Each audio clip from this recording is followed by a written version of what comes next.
Super 6 super hit సభను TDP నేతలు ప్రతిష్టాత్మకంగా తీసుకున్నారు. సీఎం, డిప్యూటీ సీఎం, యువనేత నారా లోకేష్ ఈ సభలో పాల్గొననుండడంతో విస్తృత ఏర్పాట్లు చేస్తున్నారు. తల్లికి వందనం, ఉచిత గ్యాస్ సిలిండర్లు, రాష్ట్ర వ్యాప్తంగా ఉచిత బస్సు ప్రయాణం పథకాల అమలుతో మహిళా మనులు సంతోషంగా ఉన్నారు. సభకు 4 లక్షల మంది మహిళలు తరలి వస్తారని అంచనా వేస్తున్నారు. మంత్రులు అనంతపురంలో మకాం వేసి ఏర్పాట్లను ఎప్పటికప్పుడు పర్యవేక్షిస్తున్నారు. మంత్రి పొంగూరు నారాయణ ట్రాన్స్పోర్టుపై ప్రత్యేక దృష్టి పెట్టారు. మంత్రులు గొట్టిపాటి రవి, రాంప్రసాద్ రెడ్డిలతో కలిసి ఆర్టీసీ అధికారులతో సమీక్ష నిర్వహించారు. వారికి ఆయన పలు సూచనలు చేశారు. సూపర్ 6 సూపర్ హిట్ సభను టీడీపీ నేతలు ప్రతిష్టాత్మకంగా తీసుకున్నారు.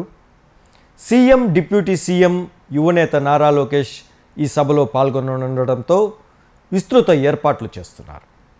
తల్లికి వందనం, ఉచిత గ్యాస్ సిలిండర్లు, రాష్ట్ర వ్యాప్తంగా ఉచిత బస్సు ప్రయాణం పథకాల అమలుతో మహిళా మనులు సంతోషంగా ఉన్నారు. సభకు 4 లక్షల మంది మహిళలు తరలి వస్తారని అంచనా వేస్తున్నారు.